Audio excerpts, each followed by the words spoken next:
would you rather Najee Harris, who's going as the RB13, or Antonio Gibson, who's going as the RB10? Well, this is interesting because the last time that we talked about this, guys, it was reversed. I think Najee Harris was in front of Gibson, if I'm not mistaken. Maybe I'm wrong about that, but this is nice, man. This is a really good one. You know, I'm super high on Harris, and you know I love me some Gibson, bro. And you know, you would think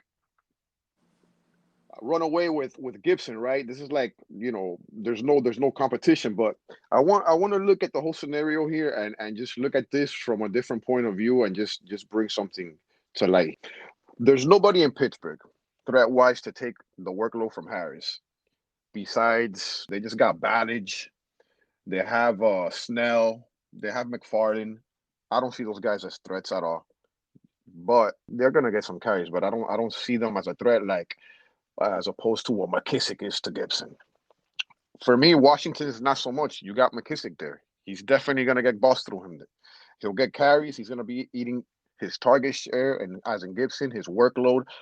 McKissick had 80 catches for 589 yards in addition to 85 carries for 365 yards last year. That's 4+ yards a carry. So they're just not going to disappear him from the offense. And he's known and been proven to put up numbers with Gibson on the field.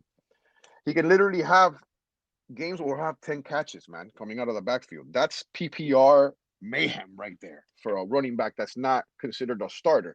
As a matter of fact, he caught 10 of his targets for 70 yards against Pittsburgh last year. You're going to have some people saying, well, Gibson came out early that game with an injury, not so fast. You can't really judge that production based off of that game. So let's go to another game where they were both there on the field.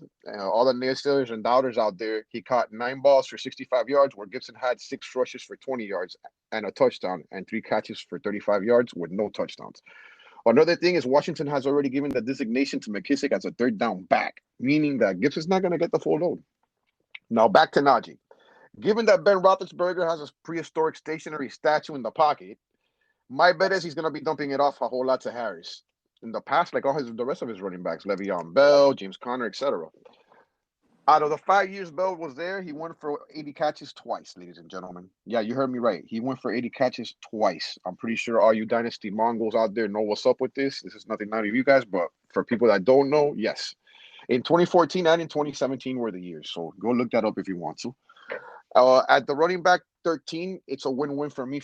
I'm going with Najee Harris. The amount of carries Najee's going to get paired up with dump-offs from Big Ben, it's criminal not to go with Najee here. I love Gibson too, but Washington has more of a complicated backfield for Dynasty. Gibson and J.D. McKissick, to me, great backfield to pick up in certain weeks. If you play both of them and you play your cards right, you'll win starting both of them. One at the running back position and one at the flex in any type of PPR format. PPR format, whether redraft, super flex, or single QB. If you have Gibson, that's a hard part now. You got Gibson, that's the hardest part. Go get McKissick, man. Go see if you can get him for a third or a fourth rounder.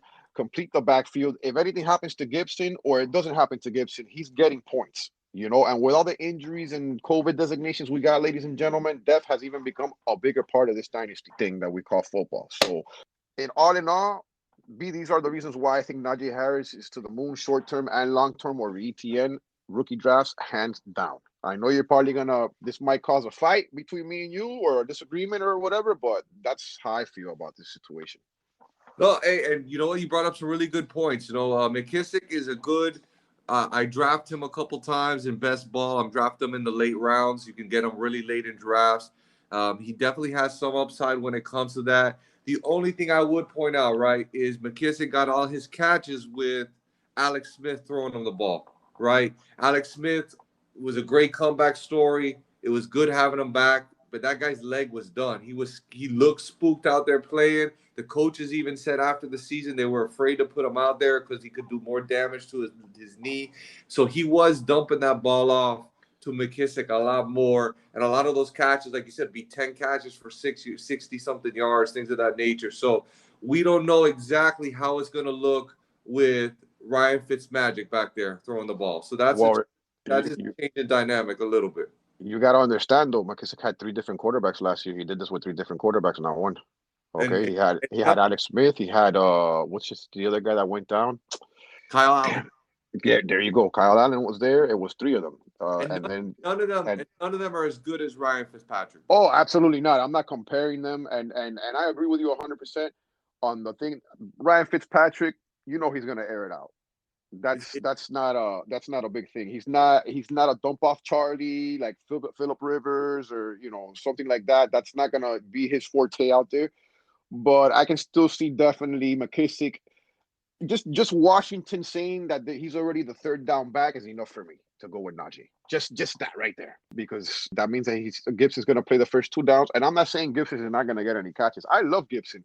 I'm just saying fantasy and dynasty relevance. You know, as far as volume, I got to go with Najae. yeah, I mean, let's be honest. Najee will be getting the volume. I'm going to agree with you there. What we also have to remember, though, right?